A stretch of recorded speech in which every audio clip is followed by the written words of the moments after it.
పొగాకు ధరల నిర్ణయంలో వ్యాపారులు మాయాజాలం చూపిస్తున్నారు. పొగాకు సాగు నుంచి ఇతర పంటలకి మరలిపోతున్న రైతుల్ని ఊరిస్తూ ధరల్ని పెంచుతున్నారు వ్యాపారులు. రైతులు అధిక సాగు చేపట్టేలా చేసి ఎక్కువ ఉత్పత్తిని తక్కువ ధరకి కొనేసేయాలన్న వ్యూహంలో ఉన్నారు వ్యాపారులు. ఎలాగో చూసేయండి.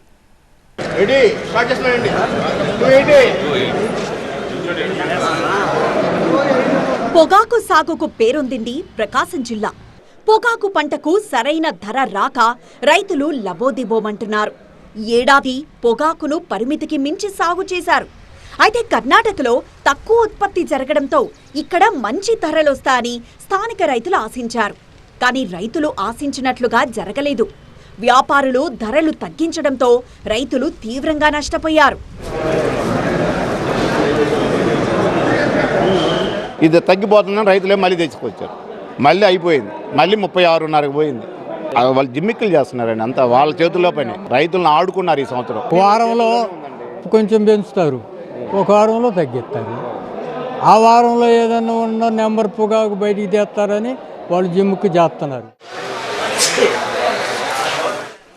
పొగాకును తక్కువ ధరకే కొనాలన్న కుట్రతో వ్యాపారులు ప్రవర్తిస్తున్నారన్న ఆరోపణలు వెల్లువెత్తుతున్నాయి. గతేడాది ఎక్కువ ధరలు రావడంతో ఈ ఏడాది పరిమితికి మించి పొగాకు పండించిన రైతులకు నిరాశ ఎదురైంది. మార్కెట్లోకి ఎక్కువ పొగాకు రావడంతో వ్యాపారులు మాయాజాలానికి పాల్పడుతున్నారు. వేలం ప్రారంభంలో తక్కువ ధరలకు కొనుగోలు చేసిన వ్యాపారులు వేలం ముగిసే నాటికి ధరలు పెంచుతూ రైతులను ఊరిస్తున్నారు. ధరలు బాగా వస్తాయన్న ఆశతో తిరిగి అధిక సాగు చేపడితే వచ్చే ఏడాది కూడా ధరలు తగ్గించి కొనొచ్చన్న దురాలోచనలో వ్యాపారులున్నట్లు కనిపిస్తోంది. పెంచారు ఒకవేళ రైతులు ఏంది ఆశ పెట్టేదను ఇంకొంచెం ₹1 వస్తుంది కదరా వచ్చే సంవత్సరం వేయాలని అనుకుంటారు. ఎందుకు ఇల్లు చేసి ఎట్లా చేసేది? ఎందుకంటే నెక్స్ట్ ఇయర్ మనకు పొగాకు దొరకదో మనకు కావాల్సినంత చేసుకుంటే మనకు నచ్చింది తీసుకెళ్ళచ్చు. మనకు నచ్చిన ఐటమ్ ఏదైనా కూడా ఉంటే దాంట్లో ఏరుకొని తీసుకెళ్ళచ్చు. అదే తక్కువ ఉందనుకో నచ్చినా నచ్చకపోయినా కూడా తీసుకెళ్తారు కదా. అందువల్ల ఇది ఇలా చేయడం అనేది చాలా బ్యాడ్. నేను బ్రైట్ వచ్చి 50 క్వింటాలు పండించా. 50 క్వింటాలు నేను 23,000 24,000 మీద 45 క్వింటాలు నేను అమ్మేశా. లాస్ట్లో 5-6 క్వింటాలు 32,000కి అమ్మా.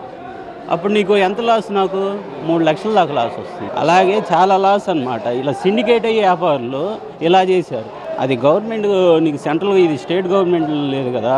సెంట్రల్ గవర్నమెంట్ దీని మీద చర్య తీసుకొని దానికి ఒక రేట్ అనేది ఫిక్స్ చేయాలి. బ్రైట్కి, లో గ్రేడ్కి, వీటన్నిటికి. రాష్ట్రంలోని 16 కేంద్రాల్లో 3 విడతలుగా వేలాన్ని చేపట్టారు. 2024-25 పంట కాలానికి పొగాకు కొనుగోళ్లు కూడా పూర్తయ్యాయి. ప్రారంభంలో కేజీ పొగాకు ₹200 నుంచి ₹220కు కొనుగోలు చేశారు. కొనుగోళ్లు ముగిసే దశలో కేజీ పొగాకును ₹360కి కొనుగోలు చేశారు. ఉత్పత్తిలో ఎక్కువ భాగం తక్కువ ధరకు కొన్న వ్యాపారులు చివరి దశలో స్వల్ప ఉత్పత్తిని ఎక్కువ ధరకు కొన్నారు. ఈ పరిస్థితులను గమనిస్తున్న పొగాకు బోర్డు అధికారులు మాత్రం బోర్డు నిర్ణయించిన మేరకే సాగు చేయాలని చెబుతున్నారు. సీజన్ చివరి దశలో ధరలు ఎక్కువగా లభించాయన్న ఆశతో రానున్న సీజన్లో అధికంగా సాగు చేయొద్దని అధికారులు సూచిస్తున్నారు. ఉత్పత్తి పెరిగితే వ్యాపారులు తక్కువ ధర ఇచ్చే అవకాశం ఉందని హెచ్చరిస్తున్నారు. రిక్వెస్ట్ చేస్తాను అన్ని రైతులకి, ఈ సంవత్సరం కమింగ్ ఇయర్కే కొంచెం ప్రొడక్షన్ రెగ్యులేషన్ చేయాలా, మీరు ప్రొడక్షన్ కంట్రోల్ చేయాలా. నెక్స్ట్ ఇయర్ కూడా మార్కెట్ పరిస్థితి బాగలేదు. రిక్వెస్ట్ చేస్తాను కంట్రోల్ చేయాలా కొంచెం ప్రొడక్షన్. ఈ సంవత్సరం ఎంత చేస్తారా? నా బోర్డు నుంచి ఎంత ప్రొడక్షన్ చెప్పాను, ప్రొడక్షన్ చేయాలా అంట. కంట్రోల్ కోటా ఎంత ఇచ్చాను దాంట్లో మీరు అడ్జస్ట్ చేయాలా. వ్యాపారుల మాయాజాలాన్ని ఇప్పటికే చూశారు రైతులు. ఇక అధికారుల హెచ్చరికలను అనుసరించి పొగాకు సాగు చేస్తేనే నష్టాల బారిన పడే అవకాశం ఉండదు.